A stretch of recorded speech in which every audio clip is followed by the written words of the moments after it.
Salut à tous, c'est Chosan, je commence ma chaîne YouTube et je commence mon podcast. En fait, ce que je vais faire, c'est prendre un sujet et en fait discuter, voilà. Donc rien d'extraordinaire. Donc pour ceux qui me connaissent, vous avez l'habitude de me voir faire des coups de pied, de la musculation et toutes ces choses-là sur Instagram, etc. Donc en fait, c'est pas ce que je vais faire là. Donc ce que je vais faire, je vais prendre un sujet maintenant. Je vais parler de l'éducation des enfants en général et puis juste discuter et voilà, vous donner mon avis sur certaines choses. Donc c'est typiquement pas à quoi vous attendez, genre le vidéo de nutrition, de coups de pied, d'arts martiaux.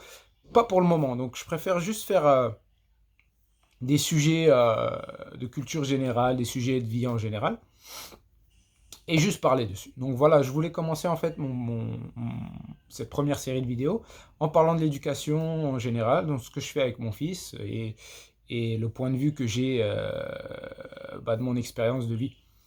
Donc en fait, ce qu'on veut faire la plupart du temps, c'est mettre nos enfants en sécurité. On veut faire en sorte qu'ils se sentent à l'aise dans un système qui est pas forcément établi. En fait, c'est pas très clair en fait, parce qu'un gamin quand il grandit, en fait, il a toujours ce point de vue de j'ai la peur en moi, qu'est-ce qui va se passer, les étapes de la vie. Et nous, en tant que parents, on est là pour faire en sorte que ça se passe bien pour eux. Donc voilà. Euh, Comment faire en sorte que ton gamin ou ton neveu ou un enfant se sente en sécurité et qu'il puisse avancer. Donc en fait, moi, euh, ma petite expérience que j'ai avec mon gamin, parce que bon, mon fils Zahir, il va avoir 4 ans bientôt, donc j'ai compris que déjà en tant que père, mon rôle, c'était vraiment, vraiment, vraiment, vraiment de me mettre en place, quoi. Comme on dit, voilà, il faut savoir avoir ses priorités dans le bon ordre. Et, euh, et puis, euh, et puis voilà, sacrifier tout pour nos enfants, pour mon fils. Donc c'est ce que mes parents ont fait pour moi, c'est ce que pas mal de parents font pour leurs enfants. Donc à un certain niveau, on se rend compte que bon, on contrôle pas trop ce qui se passe, quoi, parce que tu sens que ton gamin a besoin d'affection, mais tu sais pas exactement comment lui donner à part faire des câlins exactement, parce que en fait, trop couver ses enfants, c'est pas le mieux que tu puisses faire pour eux, parce qu'il y a des moments où il faut qu'ils apprennent que voilà, c'est pas le moment de chialer, c'est pas le moment de, il faut que voilà, tu comprennes que tu fasses quelque chose de pas bien, donc voilà. Euh, Encore une fois, j'ai pas une grande expérience au niveau des gamins, mais je sais qu'avec mon fils, ce que je vais faire en fait, c'est comprendre les domaines dans lesquels il est à l'aise et de là construire comme une pyramide en fait chaque étape pour lui quoi. Parce qu'on dit souvent qu'il ne faut pas forcer les enfants à faire ce qu'ils n'aiment pas. Dans un sens c'est vrai, mais dans un sens c'est faux parce que il y a toujours, on a toujours cette responsabilité de faire en sorte que nos gamins ne regrettent pas quand ils atteignent l'âge adulte, l'âge de résonance. Donc voilà, si par exemple demain tu vois ton enfant qui a du potentiel dans un domaine, c'est ton rôle de le voir. C'est ton rôle de voir que ton gamin est doué dans ce domaine particulier. Et donc, c'est à toi de le faire sentir à l'aise, de le faire grandir et puis qu'il s'épanouisse. Parce que on peut dire ce qu'on veut, si ton gamin est confortable et très athlétique ou il se sent à l'aise dans un sport, c'est à nous de faire en sorte que voilà, c'est le sport quoi. Et pas confondre le côté forcé, le côté feignant, parce que les enfants ils commencent toujours quelque chose. Notre rôle c'est de leur inculquer qu'il y a, il y a un facteur discipline à prendre en compte. Donc c'est-à-dire si tu vois que le gamin est bon et il te dit ouais j'ai pas envie d'aller à l'entraînement, on va prendre l'exemple d'un athlète en fait, ouais j'ai pas envie d'aller à l'entraînement parce que mes copains, ceci, cela, c'est là qu'il faut que tu comprennes que voilà, c'est à toi de mettre les limites. Tu es bon dans ce domaine, tu dois progresser dans ce domaine, c'est une obligation de ta part de faire en sorte qu'il évolue. Parce que sinon, moi j'aurais mal au cœur de voir que mon gamin regrette en fait d'avoir arrêté, d'avoir abandonné dans un domaine où il est très bon en fait. Donc voilà, c'était juste pour dire, en gros, en tant que parent, on essaie de mettre le cadre autour de tout. Et c'est pas facile parce que on est... Bon, moi, j'ai été père à 23 ans, où j'étais très jeune, j'étais pas prêt à ça. Mais, bon, j'étais déjà assez perdu dans la vie, tu vois, avec pas mal de trucs à gérer, tout ça. Plus, tu dois gérer avoir un gamin, tu dois gérer ton rôle de parent. C'est pas facile. Donc, le but, c'est vraiment d'avoir ce désir de transmettre à ton enfant ce que tu n'as pas forcément eu la chance, ce qu'on ne t'a pas donné les clés. On t'a pas forcément donné les clés de telle ou telle porte, et ben c'est à toi de dire ok, j'ai pas eu cette opportunité, maintenant je vais faire en sorte que mon gamin se sente à l'aise.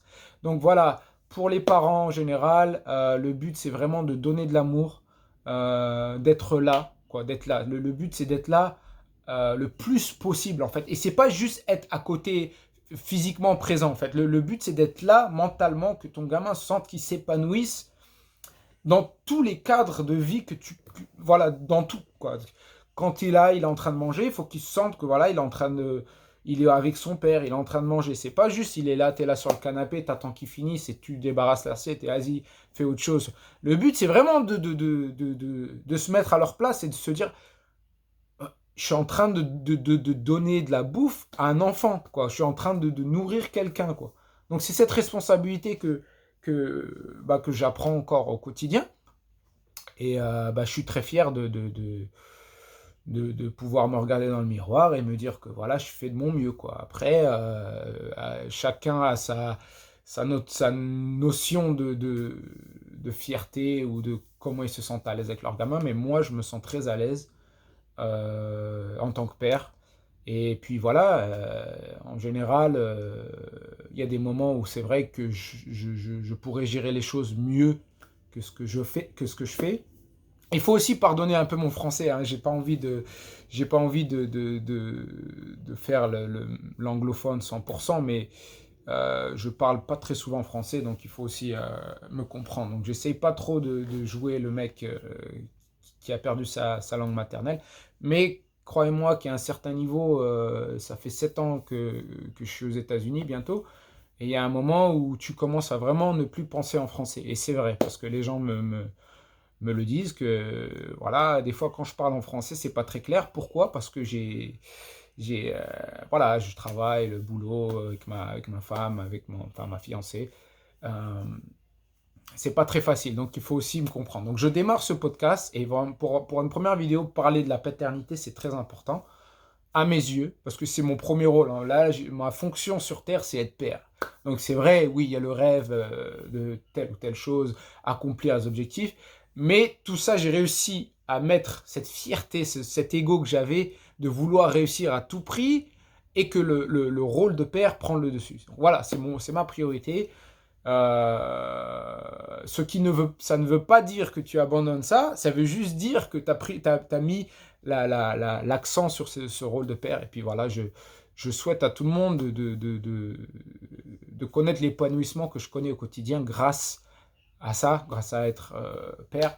Et puis voilà, donc j'espère que la vidéo, j'ai pas pris de notes, je l'ai fait un peu au feeling. Donc c'est pas forcément super clair. Donc, je commence ce podcast, j'essaierai de faire 1 ou 2 vidéos par semaine où je prendrai un sujet qui me tient à cœur. Parce que des fois, bon, je marche dans la rue et je psychote sur un truc et je me dis, bon, pourquoi pas prendre une caméra et juste filmer et puis débattre. Donc voilà, c'est sur ma chaîne YouTube. Vous pouvez commenter sur tous les réseaux sociaux.